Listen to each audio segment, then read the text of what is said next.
Bonjour à toutes et à toutes. Bonjour, je vous propose de commencer. Bienvenue à ce séminaire dédié à la campagne des licences pour la saison 25-26.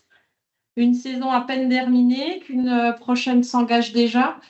Et donc, c'est l'objectif de ce webinaire, de cette soirée dédiée à l'ouverture prochaine de la campagne des licences.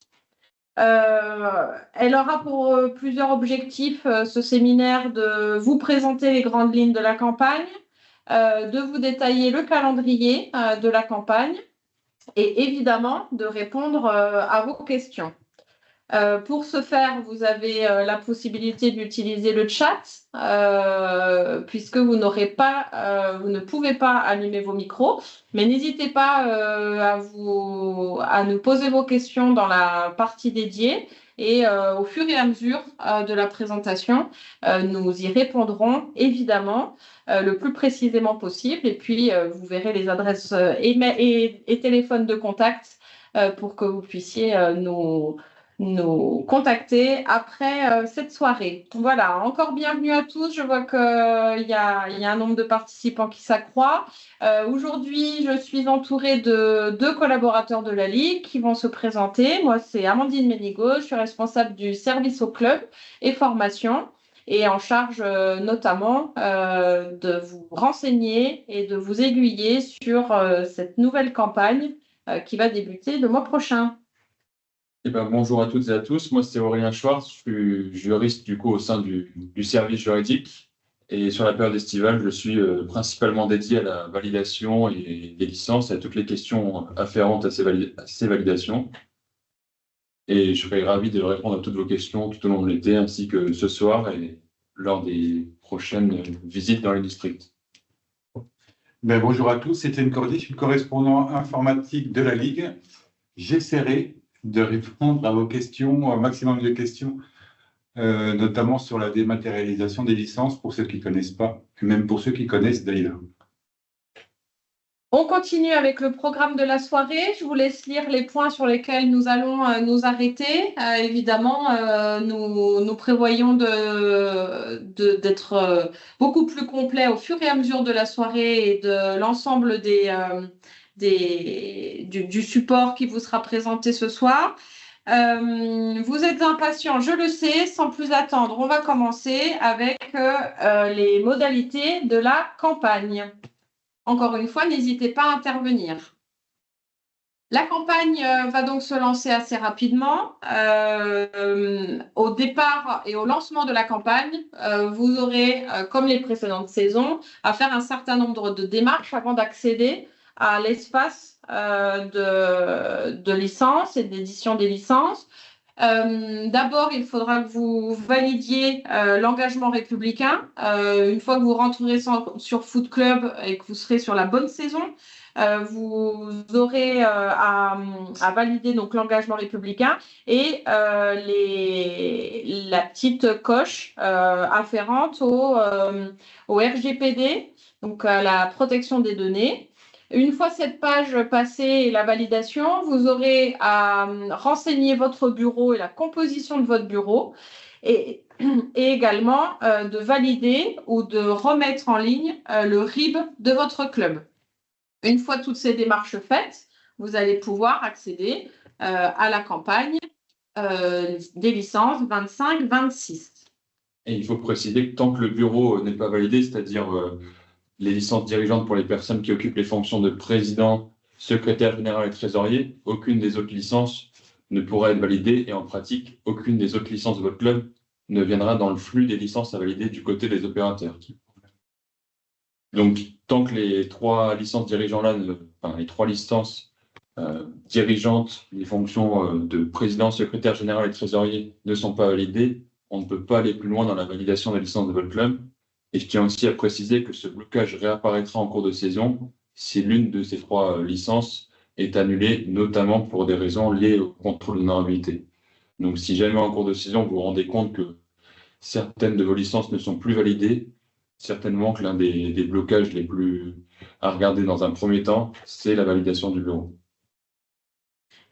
Une fois que vous arrivez à la gestion de la campagne, vous allez être sur votre espace traditionnel. Nous revenons sur le fait qu'il est très important de dématérialiser vos licences dans la majorité des cas et le plus souvent possible. D'abord parce que ça permet une automatisation de votre campagne licence et ça vous décharge beaucoup de l'établissement des licences et ça transfère, si je puis m'exprimer ainsi, la charge de l'établissement de la licence sur votre futur salarié et plus à vous d'introduire notamment les pièces, mais ce sera à votre licencié ou à son représentant légal. Vous aurez, une fois les pièces transmises, à les contrôler pour envoyer ensuite la demande qui arrivera dans nos services et afin qu'on les valide. On souhaite vraiment insister sur la nécessité de recourir le plus possible à la gestion des licences dématérialisées, parce que comme l'a expliqué Madame Ménigoz, ça vous permet à vous un gain de temps, mais aussi de notre côté, car ça nous permet d'avoir moins de pièces à contrôler. Petite précision, vous avez pu vous rendre compte l'an dernier quand vous étiez sur le portail gestion des licences dématérialisées, en cliquant sur le petit œil à droite des demandes en cours, vous aviez un peu la possibilité d'accéder à un lien et de remplir in fine la licence à la place du demandeur. Cette saison, donc pour la saison 25-26, ce lien sera supprimé pour les clubs et il ne sera plus accessible qu'aux opérateurs de licence, donc c'est-à-dire moi en priorité, ainsi qu'aux aides que je pourrais avoir pendant la période estivale. Donc vous n'aurez plus d'accès possible à ce lien et donc il faudra vraiment en pratique que ce soit le licencié, enfin en tout cas la personne qui souhaite être licenciée, qui fait la demande, qui fasse bien la démarche et qui effectue toutes les étapes du processus dématérialisé pour qu'à la fin, vous puissiez signer la licence. Je te propose de répondre à la question de Lilian qui demande si c'est OK. Si le secrétaire demande également, j'imagine, une licence fédérale ou éducateur fédéral, animateur fédéral ou éducateur fédéral. Il faut que les trois personnes qui occupent, faut que les personnes qui occupent les trois fonctions citées précédemment possèdent impérativement une licence dirigeant. Alors, en pratique, informatiquement, vous allez peut-être parfois, avec une autre licence, contourner ce blocage, mais à la fin, la commission des règlements risque de vous sanctionner parce que vous serez en infraction par rapport aux dispositions réglementaires. Donc, il faut impérativement que les trois personnes qui occupent les rôles cités précédemment possèdent une licence dirigeant. Les différents types de licences, vous connaissez évidemment les licences classiques, libre, dirigeant, arbitre, éducateur, loisir, etc. On vous rappelle que 2 licences maximum peuvent être prises par pratiquant, pas plus. Donc, il y a des choix à faire pour la multiplicité des pratiques. La nature des licences, elles peuvent être diverses. On va en reparler au fil de la présentation. Vous pouvez avoir soit des licences en renouvellement, des nouvelles demandes, évidemment, des changements de club, des transferts internationaux. On fera un focus un petit peu plus particulier sur les nouveautés qui sont plus des nouveautés puisqu'elles sont issues de la campagne licence de l'année dernière, notamment les licences sur les pratiques diversifiées. Principalement la licence Footnet et la licence Foot Santé que nous avons accueillies sur la campagne précédente qui sont un traitement un petit peu particulier. La licence Footnet, elle est possible à partir de U14 et avec obligation d'un certificat médical. La licence Foot Santé, c'est différent, c'est aussi à partir de U14, mais il n'y a pas de certificat médical, c'est une attestation à cocher au moment de la prise de licence. Alors, je réponds à la nouvelle question de M. Genet. Il faut donc 2 licences différentes, dirigeant plus animateur fédéral ou éducateur fédéral. Pour occuper la fonction de président, secrétaire ou trésorier, il faut impérativement une licence dirigeante, mais à côté, la personne, elle peut très bien avoir une licence animateur ou éducateur fédéral en plus au regard du niveau de diplôme qu'elle possède. Il n'y a pas d'obligation d'avoir 2 licences pour occuper un des 3 rôles dont on a pu parler précédemment, mais il faut impérativement la licence dirigeant. Après, forcément, au regard du profil de la personne, elle peut très bien peut-être être encadrant, donc avoir une licence éducateur fédéral, mais aussi être joueur, et comme l'a dit Amandine, dans 2 pratiques différentes. Une personne peut avoir une multiplicité de licences, La seule impossibilité, par contre, c'est qu'elle ne peut être président que d'un seul club. Donc, en résumé, la seule licence animateur fédéral, par exemple, ne suffit pas à répondre aux critères du bureau pour valider les 3 obligations, président, secrétaire et trésorier. Est-ce que c'est clair? On a répondu à votre question, j'espère. La licence volontaire, c'est une autre possibilité qui est offerte depuis quelques années maintenant, qui est une possibilité de licencier sur une licence un petit peu allégée, qui n'impacte pas d'avoir des fonctions de dirigeant. Souvent, dans l'esprit général, avoir une licence de dirigeant implique d'avoir des fonctions de dirigeant au sein du club, et ce qui peut des fois rebuter certains parents notamment. Elle est principalement utilisée, on vous la recommande pour les parents accompagnateurs ou les personnes qui sont très investies dans le club. Le principal avantage, les principaux avantages, c'est de pouvoir bénéficier du contrat d'assurance de la Ligue, puisque tous les licenciés sont assurés par le contrat en responsabilité civile et le contrat en individuel accident qui sont pris par la Ligue. Donc, ça permet de pouvoir avoir une couverture si jamais il y arrive quoi que ce soit sur une mission qui pourrait être confiée par le club. Et évidemment, ça vous permet, de vous déresponsabiliser de l'honorabilité des personnes qui gravitent autour de votre club. Ça veut dire que par le fait de prendre une licence volontaire, la personne sera dans les radars de l'honorabilité, les fichiers seront croisés et ça vous permettra, d'être sûr que la personne licenciée qui accompagne des petits sur des catégories U6, U9 a des critères d'honorabilité qui sont bons et qui rentrent dans les clous de l'honorabilité. Donc, ça vous décharge aussi de cette responsabilité-là et elle est très importante. N'hésitez pas à licencier, soit sur des licences dirigeants, soit sur cette possibilité de licence volontaire, les personnes qui sont très investies, un peu plus investies dans le club, même si elles font 2, 3, 4 accompagnements par an. Ça les couvre d'un point de vue assurantiel et ça vous permet d'être sûr qu'elles peuvent être présentes auprès de jeunes enfants. Désormais, on va aborder une autre question importante pour vous, club, c'est la question des certificats médicaux.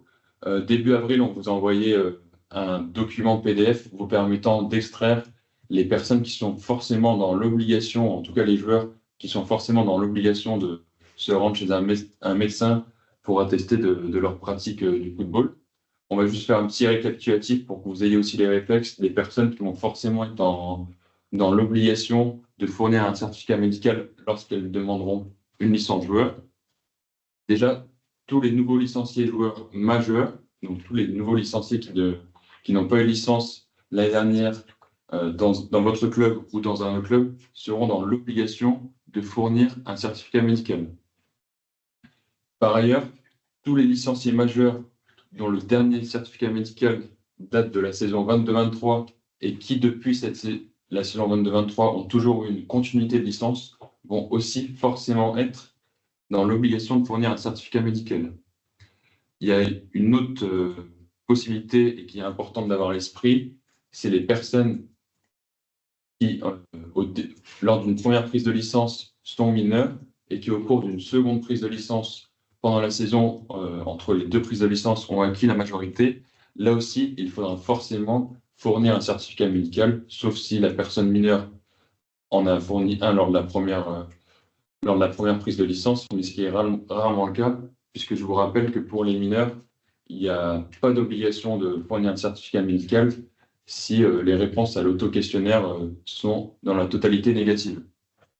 Pour les mineurs, si jamais ils fournissent un certificat médical, il est bien entendu valable qu'une seule saison, et par conséquent, un mineur qui fournit un certificat médical lorsqu'il a 17 ans sur la saison 23-24 et qui 24-25, et qui va acquérir la majorité avant sa prise de licence sur la saison à venir devra lui aussi refournir un certificat médical.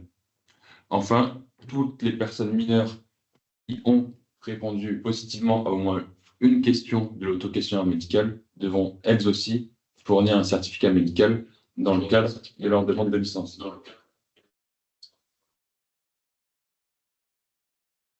Sur la conversation, là. C'est quoi la question?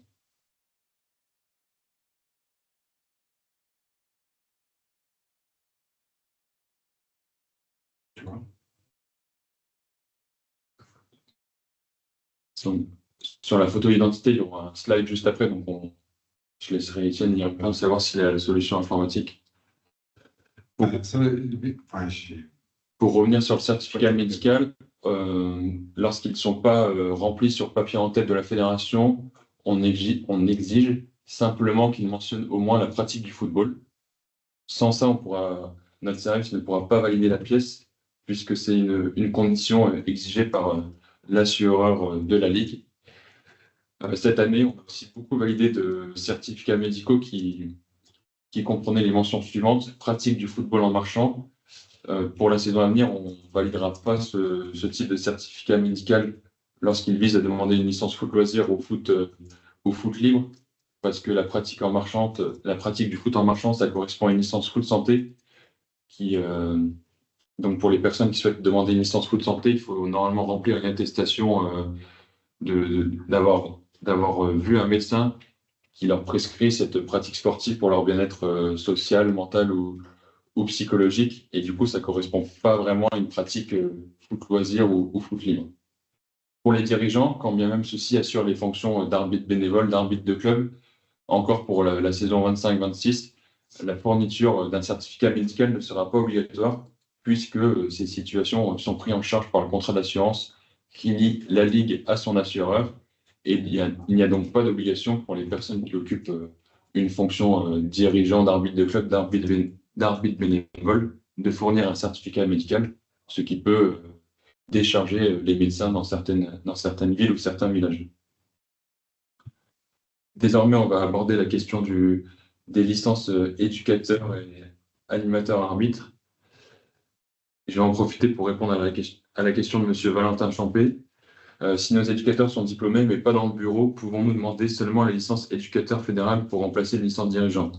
Tout à fait, si votre éducateur il n'a pas de fonction dans le bureau, vous n'êtes pas dans l'obligation de souscrire à une licence dirigeant, d'autant plus si cette personne n'assure que des fonctions d'encadrement. Pour revenir sur les licences éducateur, animateur, arbitre, vous vous êtes certainement rendu compte l'an dernier qu'au regard des équivalences mises en place par la fédération, la licence animateur était de moins en moins souscrite, puisque pour rappel, pour les fonctions d'encadrant, la licence demandée elle est forcément fonction du niveau de diplôme le plus haut obtenu par une personne. Je pense que vous le savez aussi, pour la plupart des clubs, vous avez au sein de votre association des licenciés techniques régionales qui ont l'obligation de renouveler leurs compétences toutes les 3 saisons sportives. Si jamais votre licencié technique régional n'est pas à jour de son renouvellement, mais que vous souhaitez quand même lui prendre une licence, vous pouvez à ce moment-là souscrire une licence dirigeante. Concernant les licences arbitres, le dossier médical de l'arbitre est validé par l'instance du niveau de l'arbitre concerné. C'est-à-dire que pour un arbitre de niveau district, ça va être le district d'appartenance qui va valider le DMA. Et pour un arbitre de niveau ligue, par similitude, ça va être le médecin de la ligue qui va valider le DMA. J'attire votre attention sur les arbitres qui pourraient être en situation de renouvellement dans votre club. Afin qu'ils puissent éventuellement couvrir votre club en réalisant le nombre de matchs requis, il est impératif qu'ils renouvellent dans votre club obligatoirement d'ici au 31 août 2026. Sur l'identité, vous avez à vérifier l'identité qui est renseignée. On a beaucoup d'erreurs sur des saisies qui ne sont pas justes, notamment la version nom-prénom, c'est-à-dire qu'on a le nom à la place du prénom, le prénom à la place du nom. Des fois, on a des incohérences entre le lieu de naissance et le lieu d'habitation, ce qui fait que l'état civil n'est pas bon. Le sexe, faites attention à ce que il est bien coché masculin ou féminin, puisqu'après, vous ne pouvez pas éditer les licences dans les bonnes catégories. Donc, toutes ces erreurs-là, essayez de faire en sorte que vous puissiez regarder si les renseignements sont justes pour plusieurs raisons. D'abord, ça fait un nombre de modifications à faire pour nos services qui est important. Et ce type de modification sur des renseignements qui pourraient être évités, c'est toujours au moment où le flux des licences est le plus important, c'est toujours des licences de moins qui sont validées. Donc ça oblige nous à retravailler la licence et ça fait perdre un peu de temps sur la validation d'autres licences. Aussi, ce qui est très important, c'est en termes d'honorabilité. Si le nom et le prénom sont inversés, évidemment, au croisement des fichiers d'honorabilité, la personne peut passer à travers les mailles du filet parce que l'identité et l'état civil n'est pas le même entre les fichiers l'État ministériel et les nôtres. Donc, voilà, il peut y avoir un risque d'erreur sur ce type au moment de ce contrôle. Donc, essayez le plus possible de veiller à limiter ces erreurs de saisie qui sont encore assez présentes. Et les problèmes, surtout avec le sexe, quand une licence est attribuée par erreur à un garçon, et surtout avec une licence féminine, il y a des problèmes après de licence dans la FMI. Ça ne remonte pas dans la FMI et on cherche les licences partout. Et en fait, on s'aperçoit qu'il y a une erreur sur le sexe de la licence. Et pareil, au début de la saison 24-25, on s'est rendu compte qu'on retrouvait très peu de femmes qui cherchaient à renouveler dans leur club parce que sur la saison 23-24, elles étaient enregistrées en tant que personnes de sexe masculin. Et du coup, on devait aller faire la modification sur la saison 23-24 pour que le renouvellement se passe au mieux. Maintenant, on va aborder la question de la pièce d'identité, qui est obligatoire pour toutes les nouvelles demandes. Comme l'année dernière, le livret de famille sera accepté jusqu'à la catégorie U13, tant pour les filles que les garçons. Lorsqu'on est dans une demande classique qui ne présente pas trop de problématiques juridiques par rapport aux licences, on accepte évidemment la page unique de l'enfant du livret de famille, sans forcément la nécessité de retracer la filiation par rapport à ses parents. Si jamais vos licenciés fournissent une pièce d'identité type CNI ou passeport, en tout cas surtout la carte nationale d'identité, vous pouvez tout à fait fournir uniquement le recto, quand ça ne présente pas de difficultés particulières. Pour les mineurs par rapport aux mineurs isolés, on sait qu'il y a un certain nombre de clubs qui sont associations d'accueil pour les mineurs isolés qui se trouvent dans notre territoire. Dans ce type de situation, on sait que c'est aussi compliqué de fournir une pièce d'identité quand bien même le mineur est de catégorie U14 ou supérieure. Dans ce type de cas, on vous demande de fournir au moins une décision d'un tribunal français retraçant l'identité de la personne ou son justificatif du lien de filiation. C'est souvent l'une des deux pièces que les mineurs isolés possèdent sur eux. Par rapport au titre de séjour, c'est une exception quant à la règle que je vous ai énoncée il y a une dizaine de secondes. Là, il faut impérativement fournir le recto verso. La raison, elle est simple, c'est qu'on demande le recto verso pour connaître éventuellement la qualité des parents du joueur qui demande la licence, pour connaître même la qualité de la personne majeure demandant la licence. Parce qu'en effet, si on se rend compte qu'elle est demandeur d'asile ou personne réfugiée ou encore personne bénéficiant de la protection subsidiaire, on ne va pas chercher à savoir si elle avait une licence dans un pays étranger, car ça risquerait de la mettre en risque vis-à-vis de ces autorités étrangères. Et par conséquent, on ne va pas prendre le risque de lui faire prendre un quelconque danger vis-à-vis de ces autorités. Donc c'est pour ça qu'on demande pour les titres de séjour le recto verso afin de connaître cette qualité. Il y a certains cas particuliers où on va demander le justificatif du lien de filiation et on demande effectivement un document unique retraçant la filiation de l'enfant vis-à-vis de ses parents biologiques. Ça va être le cas lorsqu'un enfant, donc généralement de U6 à U15, change de club et qui change de club dans un rayon kilométrique supérieur, notamment à 50 50 km, puisqu'en effet, par principe, les changements de club de jeunes sont interdits, mais si l'enfant continue à vivre avec ses parents biologiques, ils sont autorisés, et c'est pour cette raison qu'on a besoin d'avoir cette pièce et qu'on puisse constater que l'enfant continue à vivre avec ses parents biologiques. Cette pièce, elle est aussi impérative lorsque c'est un mineur étranger qui prend une première licence en France ou lorsqu'un mineur étranger effectue un changement de club au niveau international, puisque là encore, la Fédération française reprend les règles de la FIFA et elles sont très strictes à ce sujet.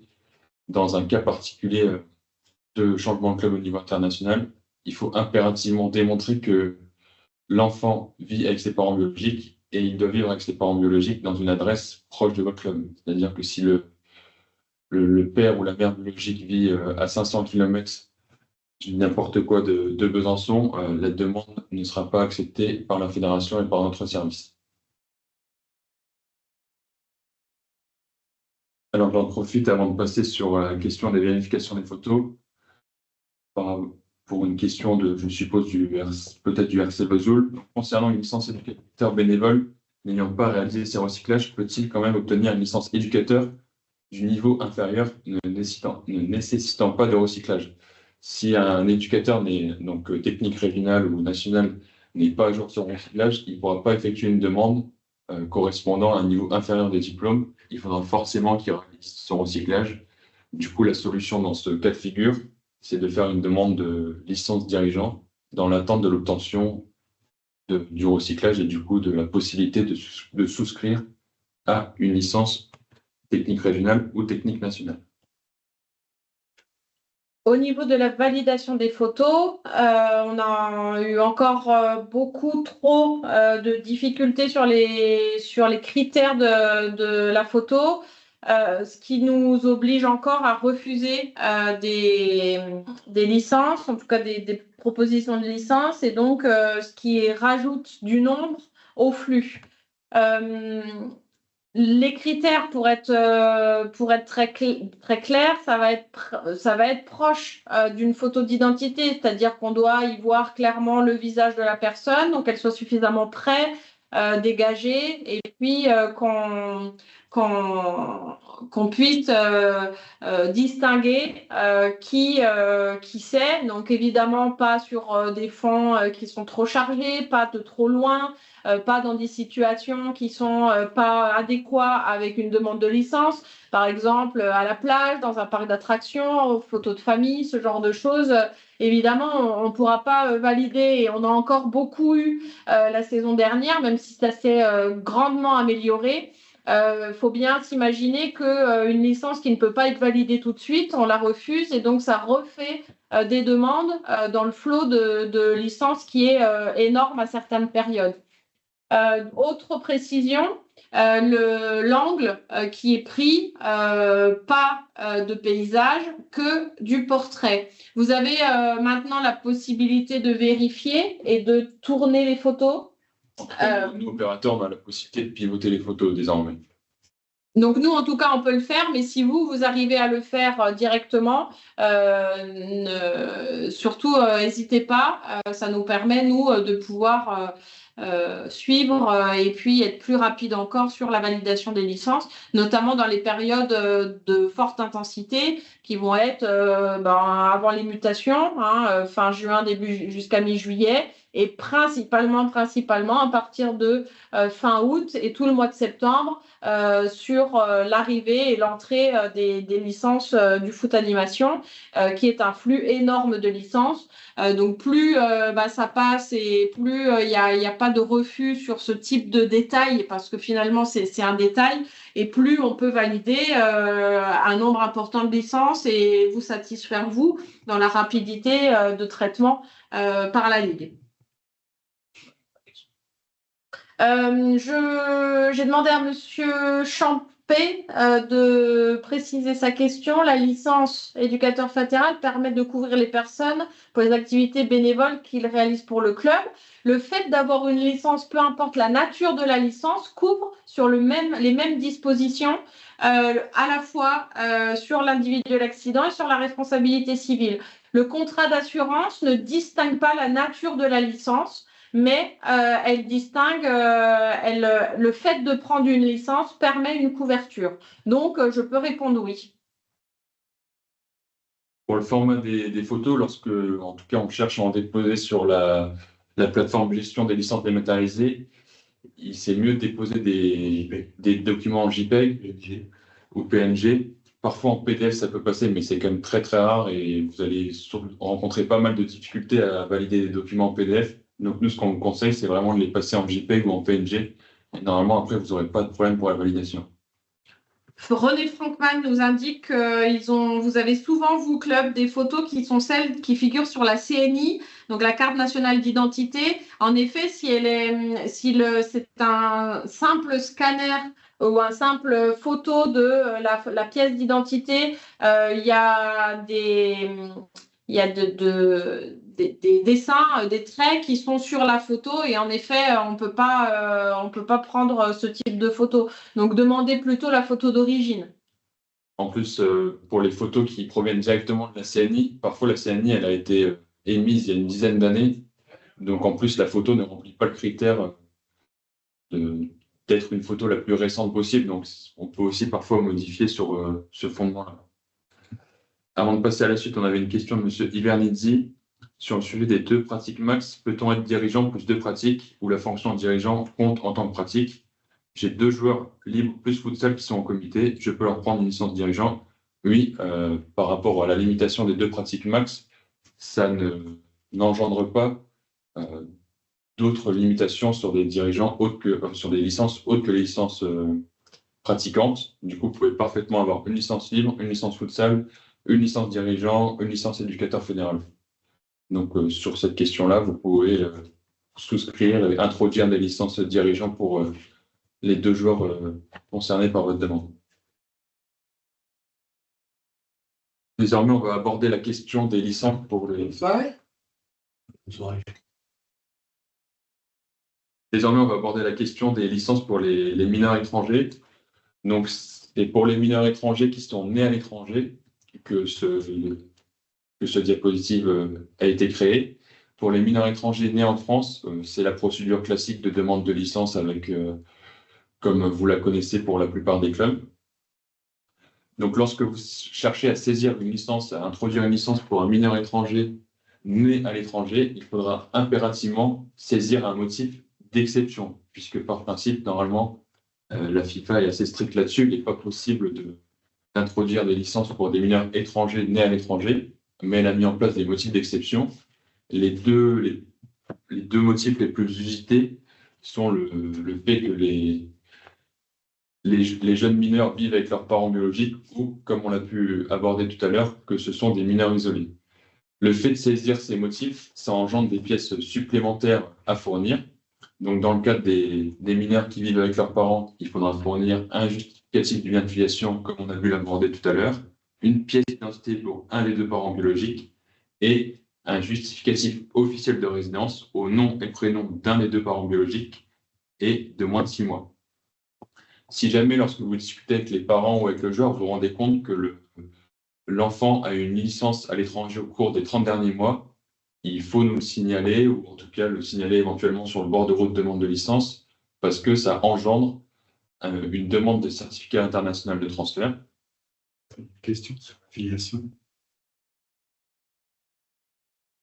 Alors, le justificatif de filiation pour un mineur, il à fournir dans le cadre de changement de club entre 2 clubs français, mais pour lesquels il y a une distance kilométrique importante, et aussi dans le cas de changement de club international pour des mineurs ou lors d'une première demande de licence pour un mineur étranger, lorsqu'il vit avec ses parents biologiques, ainsi que lorsqu'il est mineur isolé, puisque là aussi, en sélectionnant le motif installation pour raison humanitaire avec ou sans ses parents, le logiciel va exiger que vous fournissiez cette pièce. Donc, par rapport au changement de club au niveau international, si jamais vous avez un doute, n'hésitez pas à nous interroger parce que effectivement, il y a changement de club au niveau international si la personne a été enregistrée à l'étranger au cours des 30 derniers mois. Donc, en cas de doute, n'hésitez pas à nous interroger. Nous, on a la possibilité de faire les vérifications via la fédération. Et si vous avez connaissance directement de cet enregistrement à l'étranger, n'hésitez pas à nous le signaler, ça vous permettra d'économiser des frais qui sont directement appliqués et imputés par la fédération. Si vous avez du coup connaissance que le joueur ou la joueuse en question provient de l'étranger, lorsque vous êtes dans votre portail gestion des licences dématérialisées, vous avez la possibilité de cliquer sur le fait que la personne vient d'un club étranger. Dans ce cas de figure, il faudra impérativement saisir le bon club quitté et la bonne fédération quittée. Donc pour la fédération, ça pose généralement très peu de problèmes. Par contre, pour le club quitté, il arrive qu'on nous ait renseigné des clubs qui n'existaient pas ou des clubs français qui sont situés au Luxembourg. Donc il faut être vigilant sur ce type de renseignements, puisque là aussi la fédération n'hésite pas à appliquer les frais. Lorsque vous avez affaire à un changement de club international d'un joueur majeur, il faudra aussi impérativement, dans le cadre de la demande, fournir une carte nationale d'identité. Et là, les règles aussi sont malheureusement assez strictes de la part de la FIFA. C'est une carte nationale d'identité ou un passeport. Le permis de conduire n'est pas considéré comme une carte nationale d'identité. Donc, vous devez forcément fournir une CNI ou un passeport. Il n'y a pas forcément besoin d'être à jour, même si c'est quand même jugé préférable. Maintenant, on va aborder la question de l'enregistrement des licences. L'une des questions à laquelle il est préférable pour vous d'avoir la réponse, c'est de savoir à quel moment la licence est considérée comme introduite. Par la voie standard, donc on va dire par la voie par laquelle vous pouvez demander une licence papier, c'est lorsque vous validez vous arrivez au bout de la démarche du processus et lorsque vous êtes à la fin du questionnaire, la licence est considérée comme introduite. A contrario, par la voie dématérialisée, la licence elle est considérée comme introduite lorsque vous, en tant que club, vous occupez les fonctions de correspondant, président, et que vous avez les accès pour signer les licences. La licence elle est considérée comme introduite lorsque vous cliquez sur le bouton « Signer la licence ». Un autre point important que vous devez avoir en tête, c'est que l'enregistrement et la validation des licences, ce sont deux choses différentes. Vous pouvez très bien enregistrer la licence un lundi, et nous, en raison de divers problèmes, on va dire, structurels, parce qu'on peut avoir un flux de licences important à traiter, on va la valider que le vendredi, sans notifier aucun refus de pièces. Ça n'a pas d'influence sur la date d'enregistrement. L'introduction de la licence, c'est une notion importante, puisque ça fait démarrer le délai de 4 jours calendaires qui débute à compter du lendemain de l'introduction de la licence, et qui permet à l'issue de ce délai à vos joueurs d'être qualifiés pour participer aux compétitions officielles.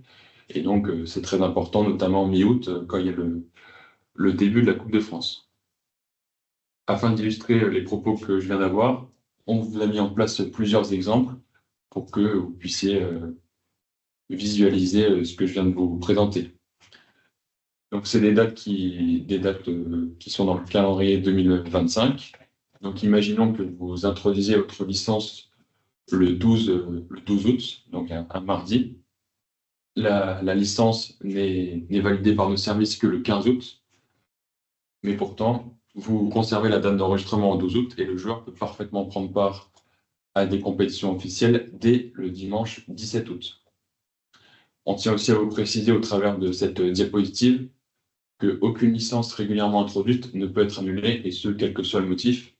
Il n'y a pas de délai de rétractation qui s'applique dans ce type de contrat.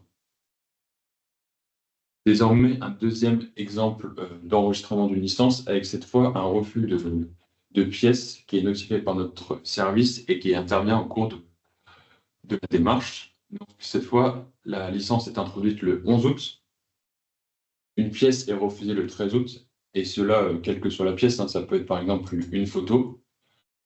À compter du lendemain, donc le 14 août, vous avez 4 jours pour déposer une pièce valable afin de compléter le dossier. Mais néanmoins, dans le cadre de cette demande, vous déposez la nouvelle pièce valable que le 19 août, donc au-delà du délai imparti.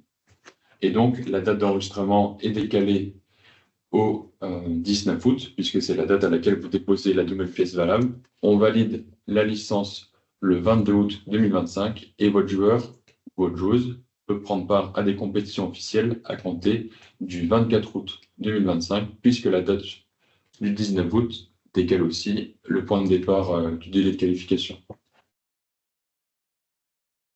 Après avoir énoncé ces quelques règles par rapport aux enregistrements, on va désormais aborder la question des dates de mutation. Et avant ça, je vais répondre à une question de M. Champé. Les refus de pièces interviennent systématiquement avant les 4 jours de qualification.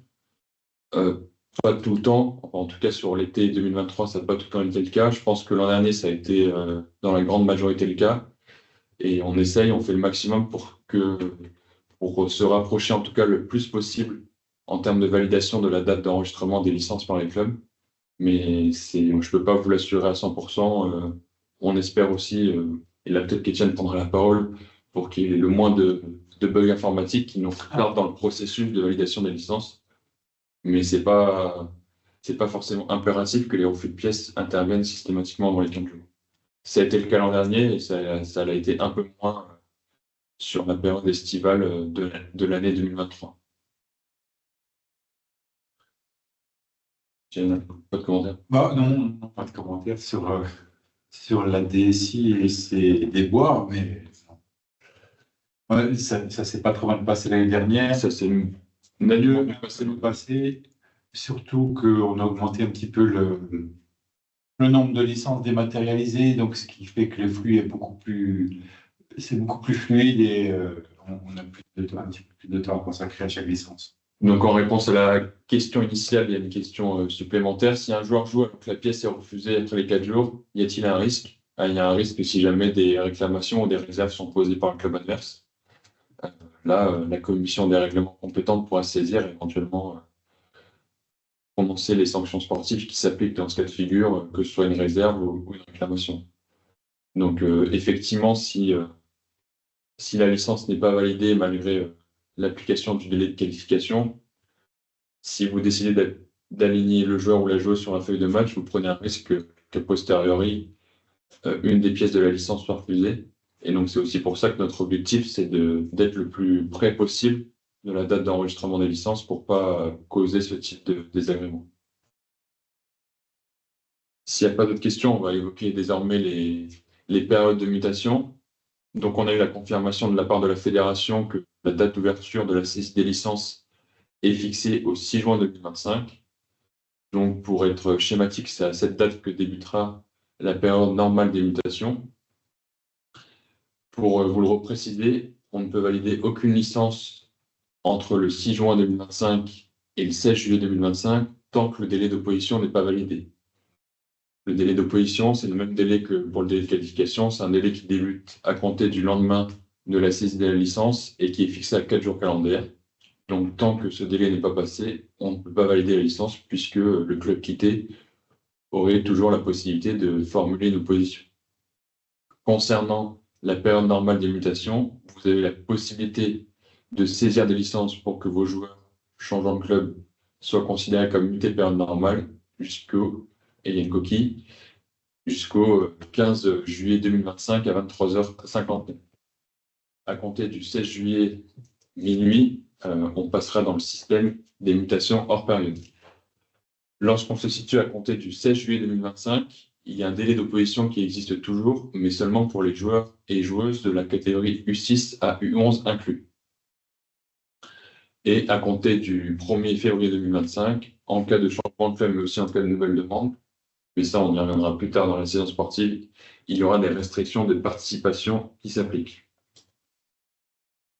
Toujours en lien avec les dates d'enregistrement et par rapport à des potentiels refus de pièces, on va prendre désormais un exemple avec les 2 périodes de mutation qui se chevauchent. Donc, vous introduisez une demande de changement de club le 12 juillet 2025, donc en période normale de mutation, et par conséquent, un cachet mutation période normale est apposé sur la licence. Le 13 juillet 2025, on vous refuse le bordereau de demande de licence puisque le licencié n'a pas effectué de choix par rapport à l'option d'assurance, c'est-à-dire entre la possibilité de prendre ou non des garanties supplémentaires. Le 18 juillet 2025, vous déposez valablement la pièce, donc complétée. Le choix par rapport à l'option d'assurance a été effectué, mais néanmoins, cette pièce valable a été déposée trop tard au regard du délai qui vous était imparti. Et donc, par conséquent, la date d'enregistrement est décalée. On passe du 12 juillet 2025 à une date d'enregistrement fixée au 18 juillet 2025. Et deuxième conséquence, le cachet mutation période normale qui a été initialement imposé sera transformé en cachet mutation en période. Et vous le savez certainement mieux que moi, mais ça a des conséquences importantes pour vos clubs, notamment par rapport au nombre de joueurs que vous pouvez aligner sur les feuilles de match.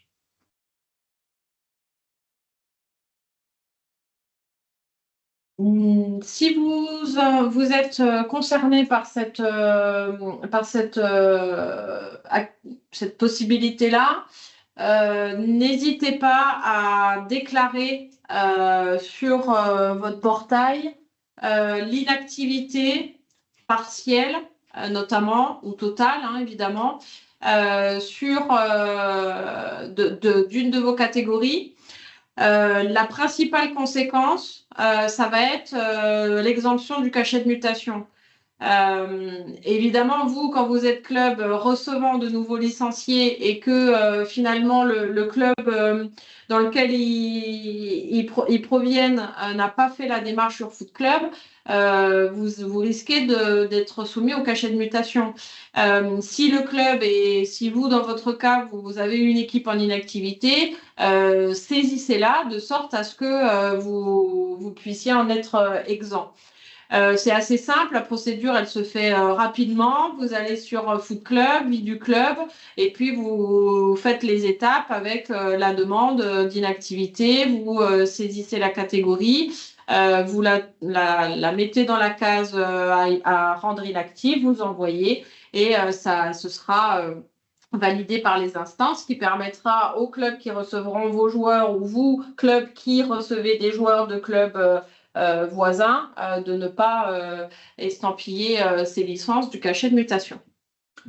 Et pour être certain que ces licences elles soient bien exemptées du cachet de mutation, il faut saisir la licence après que l'inactivité soit renseignée sur Foot Club.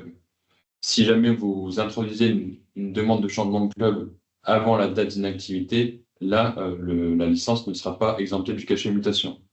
Si jamais les clubs ne renseignent pas leur catégorie en inactivité, il faudra alors attendre la date de fin d'engagement dans la catégorie d'âge concernée pour le joueur ou la joueuse afin de renseigner la licence, de l'introduire et d'être certain d'être exempté du cachet de mutation. L'autre avantage de renseigner son inactivité pour vos clubs, c'est en cas de reprise d'activité dans 1, 2, 3 années. C'est aussi la possibilité d'être exempté du cachet de mutation à condition d'obtenir l'accord du club quitté. Donc, la déclaration d'inactivité, qu'elle soit partielle ou totale, elle présente 2 avantages pour vos clubs, que vous soyez club d'accueil, mais que vous soyez aussi club quitté, afin de bénéficier soit instantanément, soit un peu plus tard d'une exemption du cachet de mutation. Un autre point important pour vos clubs, c'est la notion de double surclassement qui concerne soit des joueurs, donc plutôt U17, soit des joueuses U16, U17. Pour les joueurs, on a présenté spécifiquement la catégorie U17, puisqu'il est effectivement possible de surclasser des U16 en U19 championnats nationaux, mais ce n'est pas les cas les plus récurrents. Donc c'est pour ça que sur la diapositive, on a fait le choix de parler que des joueurs U17. Comment procéder pour qu'un de vos joueurs ou une de vos joueuses soit double surclassé? Il faut remplir un dossier de double surclassement dont la version 25-26 sera bientôt disponible sur la plateforme du club. À ce dossier de double surclassement, il faut y joindre un tracé électrocardiogramme qui est obligatoire. Sans ça, le dossier ne sera pas transmis au médecin de la commission régionale médicale pour études.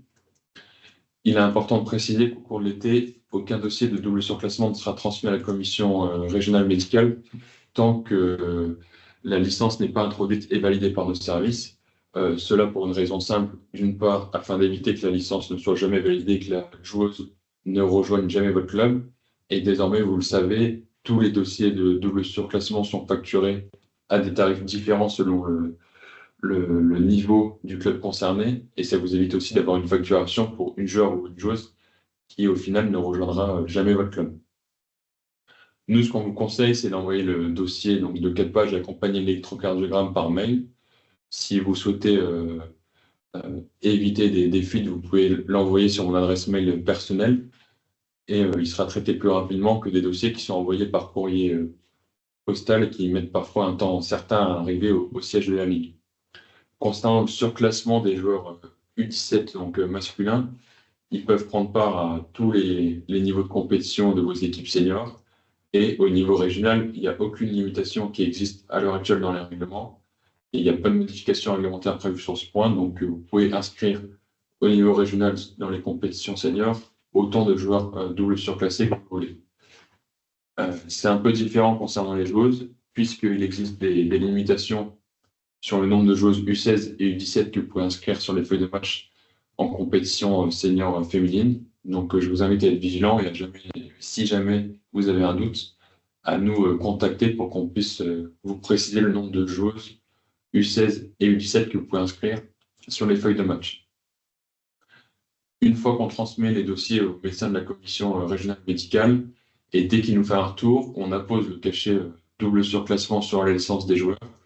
Et comme ça a déjà été le cas cette saison 24-25, tous les dossiers de la semaine écoulée validés de double surclassement seront mentionnés au procès-verbal de la commission statut régional et obligations des clubs. Et un procès-verbal sera publié chaque vendredi, qui est accessible à partir de votre espace Foot Club, afin de récapituler l'ensemble des dossiers validés depuis le début de la saison sportive. Nous avons évoqué tous les points qui vous étaient proposés dans le programme affiché au départ. On vous propose quelques informations calendaires notamment, le temps que vous puissiez nous poser les questions que vous souhaitez avant de clôturer. L'ouverture prévisionnée de la campagne licence par la fédération est prévue le 5 juin. On vous tiendra au courant par communication sur le site de la Ligue et autres de la confirmation et de la tenue de cette date. Mais a priori, à partir de cette date-là, vous pourrez commencer à introduire vos licences pour la saison prochaine. Comme nous l'avions fait l'année dernière, on se déplacera également dans les districts pour vous faire part de l'ensemble de ces informations. Vous avez les dates qui vous sont communiquées et affichées. Vous recevrez dès la semaine prochaine sur les premiers districts concernés un mail d'information sur lequel vous pourrez vous inscrire. Il est très important de vous inscrire pour pouvoir participer à la réunion dans votre district. Nous y aborderons les points que nous avons vus ce soir, les éventuelles modifications ou ajustements de la campagne fédérale. Et évidemment, c'est l'occasion aussi de pouvoir vous rencontrer, vous écouter et puis converser avec vous à ces occasions-là. Donc, n'hésitez pas à vous inscrire encore une fois dans l'une ou une autre des réunions qui sont prévues durant toute la fin du mois de juin et le mois de juillet, de sorte à ce que vous ayez l'ensemble des informations qui vous permettent d'engager le plus sereinement possible vos licences pour la saison prochaine. À cette occasion-là, on pourra aussi, puisque la campagne est lancée, vous dépanner informatiquement et Étienne sera en partie avec nous sur ces réunions pour pouvoir vous aider dans la démarche informatique et vous montrer, si besoin était, le process à faire avec vous, club, directement. On prend toujours un temps à la fin de ces rencontres pour vous aider informatiquement si vous en avez besoin. Donc, n'hésitez pas. Je ne sais pas s'il y a des questions qui sont intervenues dans les espaces. A priori, non. Donc, on peut conclure en vous disant que c'était encore un plaisir de vous présenter cette soirée, de vous proposer cette soirée, de vous présenter les informations essentielles de la campagne licence. Vous pouvez évidemment contacter le service au club que vous avez pour une grande partie l'habitude d'avoir en référence. Évidemment, sur la question des licences, on vous oriente vers le service licence. qui se tient à votre disposition selon les modalités que vous voyez là. Vous pouvez évidemment également les contacter par mail. Là, il y a un mail dédié, il y a un numéro dédié pour la partie licence. Les réunions dans les districts ne sont pas disponibles en visioconférence. L'idée, c'est de pouvoir se rencontrer, d'être présent avec vous dans vos territoires. Le support de la présentation sera proposé en espace à télécharger sur la plateforme Atout Club, tout comme le replay de la visioconférence qui vous sera mise en ligne dans les prochains jours sur la plateforme Atout Club également, dans votre espace, dans le petit bouton licence. Merci beaucoup de votre participation. Merci d'être présent avec nous. Et puis, on vous souhaite une bonne fin de saison puisque c'est évidemment comme ça que les prochains jours les prochaines semaines vont se faire. De très bonnes vacances. Et nous serons évidemment présents pour vous accompagner et vous aider et vous soutenir dès le mois de juin pour ouvrir la saison la saison prochaine, mais également durant tout l'été. Bonne soirée et à bientôt.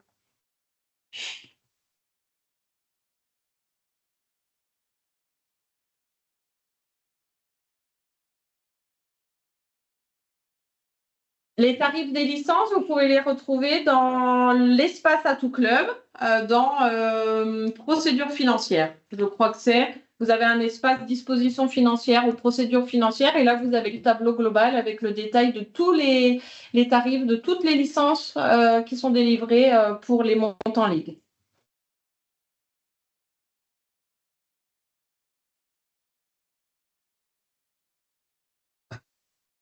Bonne soirée à toutes et à toutes. Bonne soirée, au revoir.